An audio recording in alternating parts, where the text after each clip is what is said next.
de Alfredo Wagner, Santa Catarina, Dom Sérgio de Deus Borges, que é o nosso bispo. Eu digo nosso porque eu sou católico também, mas enfim, nosso iguaçuense aqui, da nossa diocese aqui de Foz do Iguaçu, que apresentou no último sábado, o Dom Sérgio, uma orientação política para 2022. O evento, segundo as informações aqui da CIDA, aconteceu na Capela Nossa Senhora Rosa Mística, que está situada na Avenida Silvio Américo Sasderi, 3.814, ali no Conjunto Imperatriz. Dom Sérgio, bom dia. Obrigado pela consideração, pela simpatia com a Rádio Cultura. Bom dia, doutor Nelson. É uma alegria estar aqui, né, para, junto com vocês, divulgar esse trabalho diante de uma missão tão importante que temos à frente, todos os brasileiros, de escolher os futuros dirigentes de nosso país no Poder Executivo e Legislativo. E eu espero que nós possamos aqui retribuir a gentileza que, de uma feita, fui em sua casa e fui muito bem recebido. Obrigado. Dom Sérgio, mas poderia ser um doutor da igreja, né? Tem que trabalhar muito. Tem que trabalhar muito, estudar muito. Estudar muito. Senão... Mas ficar colega de São Tomás, de São Agostinho, não é uma coisa ruim também, né? Não. Não estaria mal acompanhado. Tem que mudar o horizonte de trabalho e de pesquisa. Dom Sérgio, deixa eu fazer uma pergunta para o senhor. Qual é o alcance daquilo que a Igreja Católica chama de cartilha de orientação política para 2022?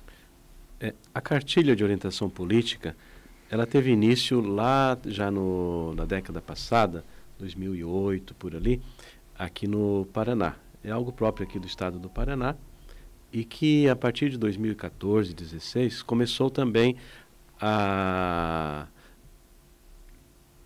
atender também outros estados. Vendo o estilo da cartilha, outros estados do Brasil também têm assim acolhido esta cartilha e utilizado no trabalho pastoral.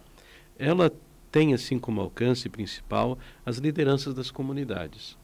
Nossas comunidades têm bastante... é aberta a todo o povo, todos que queiram, né, têm acesso. Cada paróquia faz um pedido, o número de cartilhas que quer para a sua comunidade.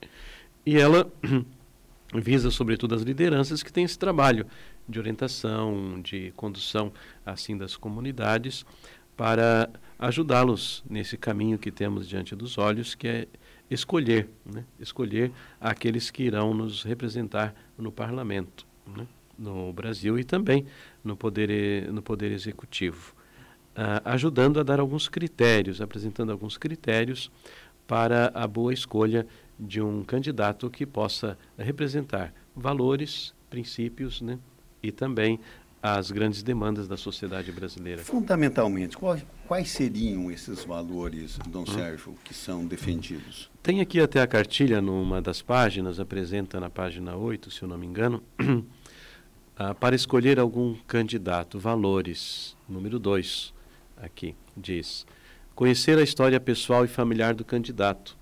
Não só o valor que ele proclama, ele diz, porque eu defendo tal valor, né? Mas ver como é que ele vive esse valor na sua vida, né?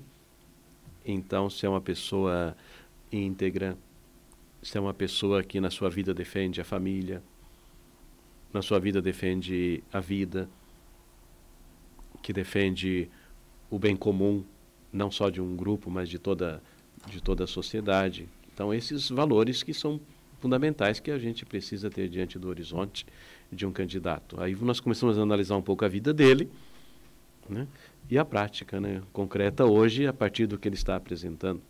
Porque eu defendo a vida, mas se percebe em outras ocasiões que a pessoa tinha atitudes contrárias à vida.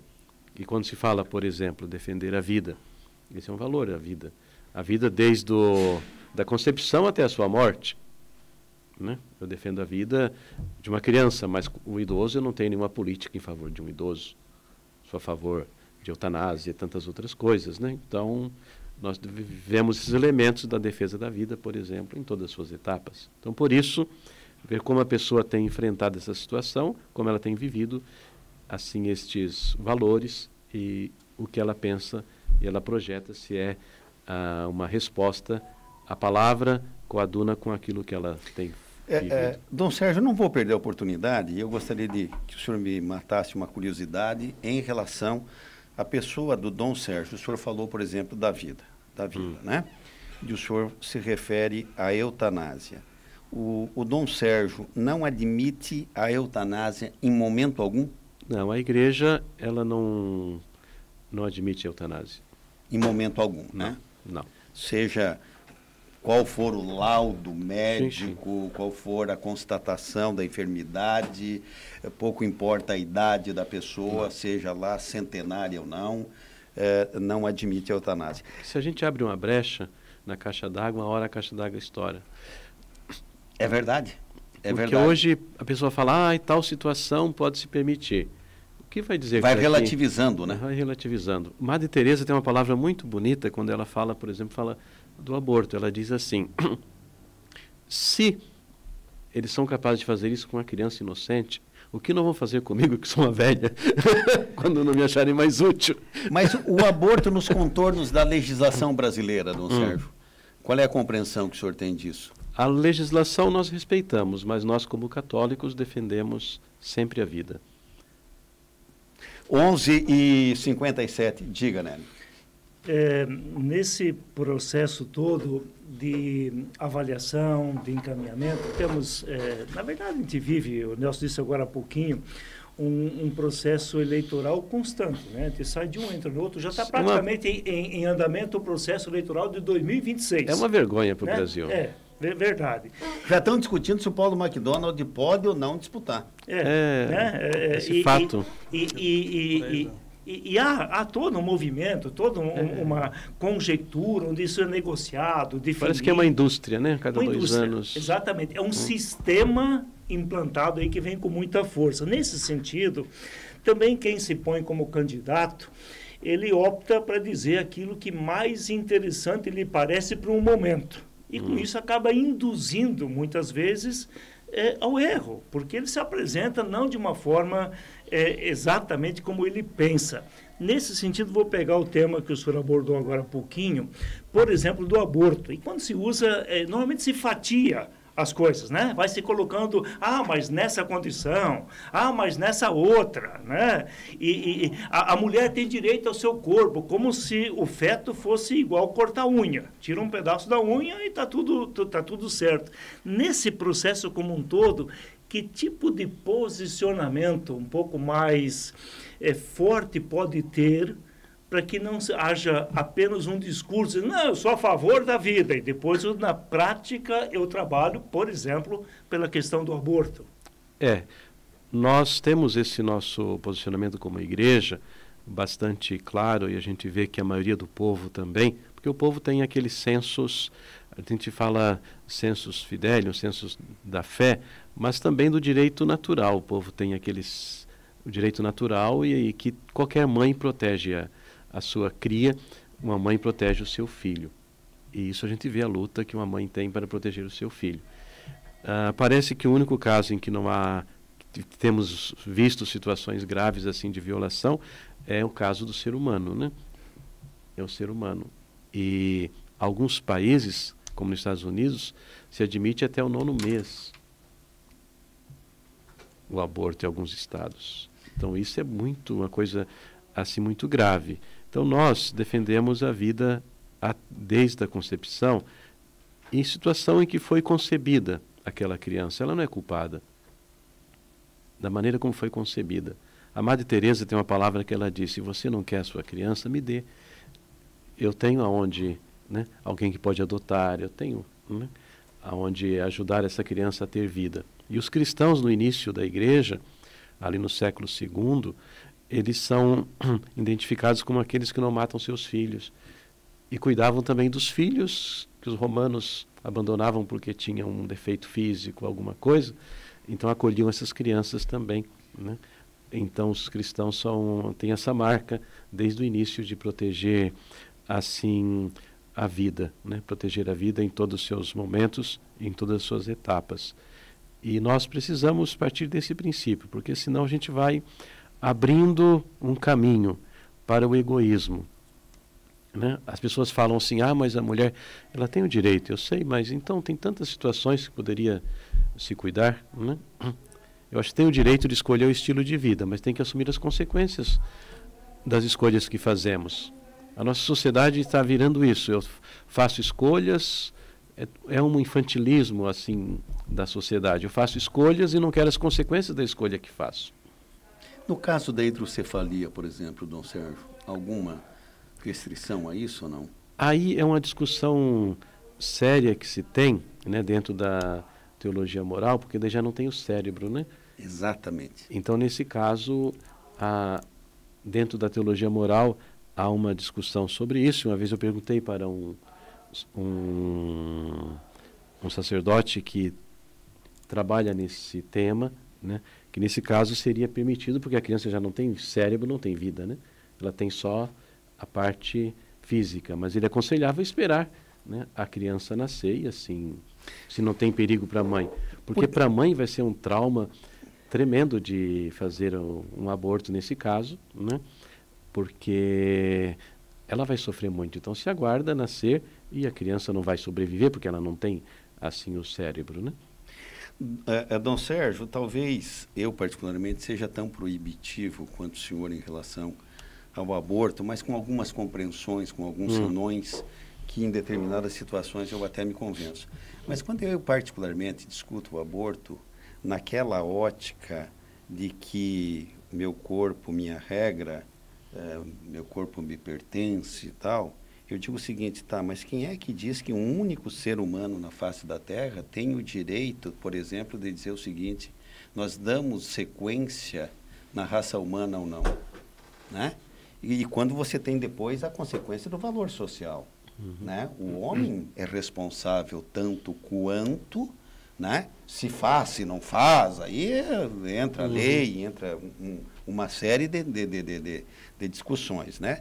Então, às vezes, quando naquele radicalismo, eu tenho, como diz o senhor, até o 9º mês, faltando menos de 30 dias, né? Em luas, se conta em luas, em semanas e tal, faltando 3 luas, eu digo o seguinte, olha, então, agora eu vou dar cabo à minha gravidez, né? E todas aquelas expectativas, aqueles outros direitos, né, que foram criados, dos pais, das dos avós, etc., marido, muitas vezes, do próprio pai, né? É uma discussão que se alarga, né? E a Constituição Federal, ela defende, quando lemos os princípios gerais, a vida desde a concepção. Exato. Não, o Código Civil é muito claro nisso. Desde a concepção. E aí a gente percebe toda uma política, até num pronunciamento que fiz esses dias, eu disse, falamos de violência na sociedade. E essa violência do aborto que está sendo assim propagada e que está sendo uma propaganda, uma publicidade em favor dela. Até quando isso vamos admitir? Depois não queremos reclamar que a sociedade é violenta, aviltada, tudo isso, um ambiente social agressivo. Mas essa agressividade contra a dignidade da pessoa? 12h04, Dante, antes da gente fazer o intervalo comercial, faz uma pergunta, Dom Sérgio. Tá certo, bispo. Olha lá, Dante. Imagina. O Dante é gaúcho, o senhor é catarinense, cuidado. Tem uma peleia aí, né, histórica. A gente só perde nas praias, aí não tem jeito. A importância de Santa Catarina, quer ver? A importância de Santa Catarina é muito grande no cenário brasileiro. Sim. Ela reparte o Rio Grande do Brasil. Do Paraná. Tá. Estava esperando isso. Vai chegar lá. Bispo, sobre essa questão eleitoral, esse período eleitoral que a gente está vivendo acirrado, né? Com briga, um país dividido por eleitores de um lado, eleitores do outro. Qual que é a palavra que o senhor traz para o eleitorado, para as pessoas que vão votar e que não vão votar também, né? Mas que estão vivenciando esse ódio, essa raiva, né? E muito fora da razão. A gente tem visto muitas coisas, especialmente aqui em Foz do Iguaçu, que vivemos um cenário triste, né? E de repercussão nacional. O que o senhor tem para falar para essas pessoas que vão escolher ou que já escolheram em quem votar? Eu diria que precisamos seguir o princípio da legalidade na nossa sociedade. Existe o sistema político, existe o ambiente para o debate, Podemos dizer até que o outro é meu adversário no campo político, mas não é meu inimigo. Eu não posso querer eliminar a pessoa. Eu posso, como adversário, contrapor as suas ideias. Posso tentar, como adversário político, a gente vai discutir e quero apresentar a minha proposta, que acredito que é melhor para o Brasil e para o futuro do nosso povo, mas dentro do princípio da legalidade. O princípio da legalidade, onde há espaço para discutir, para refletir, onde a gente pode ali cada um apresentar suas... Mas não se passe disso, né? Não irmos além desse princípio, porque se vai para a violência, estamos saindo do princípio da legalidade, do respeito à pessoa e à dignidade das pessoas. Então, o princípio da legalidade. Segundo, o respeito à dignidade e à proteção da vida. Falamos de vida, de proteger a vida. Então, vamos colocar, existe um limite para o nosso... Nós temos que respeitar a vida do outro, a dignidade do outro. Pode ele pensar diferente, mas é uma pessoa. É um ser humano que merece o meu respeito por ser pessoa, né? É pessoa, merece o meu respeito. Posso até discordar, posso até ficar irado, né? Mas é uma pessoa que merece o meu respeito, é um brasileiro, é um ser humano que precisa ser respeitado por pensar diferente de mim. E essa alteridade, o pensar diferente, isso é comum à nossa sociedade. Nós precisamos reaprender a viver numa sociedade pluralista. Se fala de sociedade pluralista, mas se quer impor, né, um caminho, como se todo mundo tem que seguir isso, e não se pode mais discutir, não se pode mais refletir, trocar opiniões, ideias. Qualquer ideia parece que você já está sendo condenado por suas ideias. Antes do intervalo comercial, vamos para o intervalo comercial. Deixa eu ver quem é que está aqui no Facebook da Rádio Cultura, Nélio. Eu aproveito, então, enquanto a Olga você... Souza. Pois não. Tá. A Neiva, a Olga Souza, bom dia. Estou atenta ao contraponto, sempre interessantes informações. A Olga diz, certíssimo, Dom Sérgio, sou espírita, kardecista e também não concordo com a eutanásia. Assim, a doutrina espírita nos faz entender dono da vida... O homem tem a missão de cumprir o que prometeu a Deus e não matar, nem a si mesmo. Viver mesmo sofrendo é obra divina. E nem os animais domésticos doentes permito que sejam sacrificados. Eles se vão por decisão de Deus. Está aqui uma fé, um metafísico que a Olga está expressando aqui, que é a opinião dela. É bom que a gente se diga que entre o cristão católico e o espírita é a ressurreição e a reencarnação que são as teorias que sustentam uma e que sustenta a outra. Quanto a Cristo, tudo bem, é o mesmo Cristo, claro, com diferenças. São princípios irreconciliáveis. A reencarnação e a ressurreição. Mas existe um princípio comum. Ambos acreditam na vida eterna. Ambos acreditam na vida eterna, no amor e no perdão. Então, esse princípio. Depois também é importante isso, né? Essa capacidade de ocupar-se com o outro, de cuidar com o outro, esse cuidado com a pessoa que sofre, com a vida. Isso é comum entre nós, isso é bonito. 12:09. O Jefferson Machado está aproveitando para querer dar um elogio para ele mesmo, eu acho. Diz que ontem ele esteve lá em Itaipulândia e fez um churrasco, quando o senhor participou. Ele está perguntando aqui se o churrasco estava bom. O senhor estava tomando Sanrisol por conta do almoço ontem? Ai, me deu uma dor de barriga. Estava muito bom.